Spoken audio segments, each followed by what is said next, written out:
Hello, my name is Charlie Vernon Hickey, and I have the pleasure of talking to Dennis Homewood here about our Remembrance Day. So, Dennis, what is your current involvement with ex-service organisations?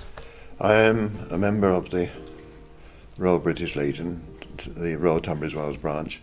I joined that branch after I retired from work because there wasn't really time when I was working, but got involved in it, and I rather dropped in it very early in when the secretary at the time died rather suddenly, so I, foolishly or not, I volunteered to be secretary, and I held that position for 10 years.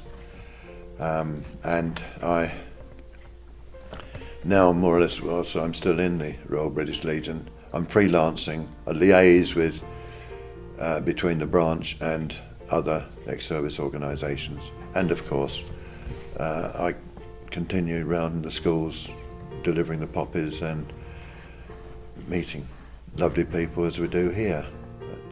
What was your experience of the war? Experience of the war, I was born in 1937 at a village not too far away from here called Hadlow. It's more or less, well, better known these days for the agricultural college there. And I was just touching 2 years old when the Second World War broke out, at which time a lot of the younger fellows from 18 upwards had to go and register for armed forces. So quite a number of the young fellows then disappeared. My first real recollection of any conflict was I used to have a little three-wheeled trike which I used to sit on and push up and down the footpath, and aircraft came over. I was of an age I didn't really know what they were, so having to call on the person, mothers are the font of all wisdom. They know everything. So I called her and she looks up and she said, "Oh, they're all right, they're ours." So it wiped it off. So it was a daily situation where aircraft were going on because we were only 3.5 miles in a straight line from Westmoreland Airfield. And that became a target for the bombers coming over. So when the air raid sirens went off, at a particular night, we heard them be upstairs, switch all the lights off, pull the curtains back, and just watching the lights go. And count then, when they picked one of the aircraft up, count to 5, and by that time the artillery was picking them up and trying to blast them out of the air. So there's all those sort of things. And kids of 4, 5-year-old, that was magic. We were watching something we'd never experienced before and never really knew the dangers. In fact, as kids we didn't know danger. Going through the war, yeah, it was always that people asked others, "How's Fred doing?" or so-and-so, and they're being away. Communications weren't that brilliant because they were in the midst of it, so they got a message home. Now and again there was word came round, there were 3 sisters we knew, they lost their dad. And the eldest son of a family of girls just down the road, he was in the Royal Air Force at 19, he went to Singapore and he died there. And yeah, it was a sorrowful occasion when I heard those news, but the spirits were kept up because everyone helped each other. Rationing was bad, we did well, and coming to the end of the war, when the announcement was made, no one knew when their sons, fathers or brothers were coming home. The only way you knew was probably about a couple of days before they're coming home. They used to put banners out outside the windows and "Welcome home, Fred," this, that and the other. And they came home dribs and drabs over anything up to 2 years. And they were in various states. None of them spoke about it. There was one fellow, the only time they got him to speak about it was when they got him in the pub and had a couple of pints. He told a story of how they used to catch a rat in the camp, kill it, tie a bit of string to it, put it outside the bounds of the camp and wait for a snake to come through. Put it through, grab the snake, and that they're fed on because they hardly ever fed. And that's the only time Bert ever spoke about it. Others just would not. There's one fellow came home and he had a metal plate covering half his skull. But he got on with life, full of life, and I think he went on till he was about 80 years old. But in a way, yeah, it was horrific at the time, but I think we came out of it as better people. Yeah. And whether that still goes like that, well, we hope it does.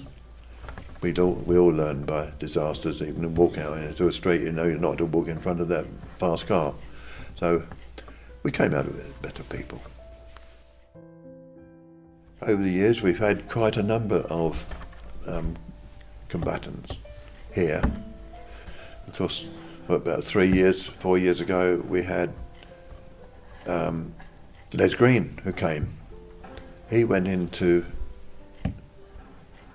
North Africa and battled through there, and from there on to Italy. So when we met the Germans, of course, they fired at us and we fired at them, and I still stayed alive, but the blokes got hit. And when a bloke got hit dead, he was grunted, and if a bloke got wounded, he would yell, and you knew the difference between the two. Yeah. And on the way back, one of these bombers, the bombs they were dropping were armour-piercing shells, so there was a delayed fuse. And on the way back, one of these bombers dropped a bomb on us. They could see us, we were right open in these German trenches, just looking over at Tunis, and this bomb came down, and we all swore that it landed right in front of us. But the point is that it landed right in the middle of us, and it didn't explode right away, it went down, and when it did explode, the ground that we were on just lifted, it just like a huge earthquake, and up went the dirt and the sand, and the sun went out, because you looked up and there was nothing up there but dirt and sand, and it was all gloomy everywhere, and of course all that had to come down, but what a surprise that was. And so we got smothered in dirt, but we had our tin hats on, so our hair didn't get dirty. But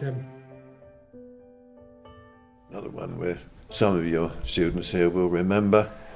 2 years ago, we had Guy Huntrods, who had a bit of a checkered career in the Royal Navy, who went in. He was on the Arctic runs and worked his way up through the ranks to become Lieutenant Commander. And he commanded a boat on the Sicily landings and also in Normandy. I was on the Duke of York, which in fact was a battleship, we were involved in cover against German battleships and other and aircraft. I can tell you one thing: it was very cold.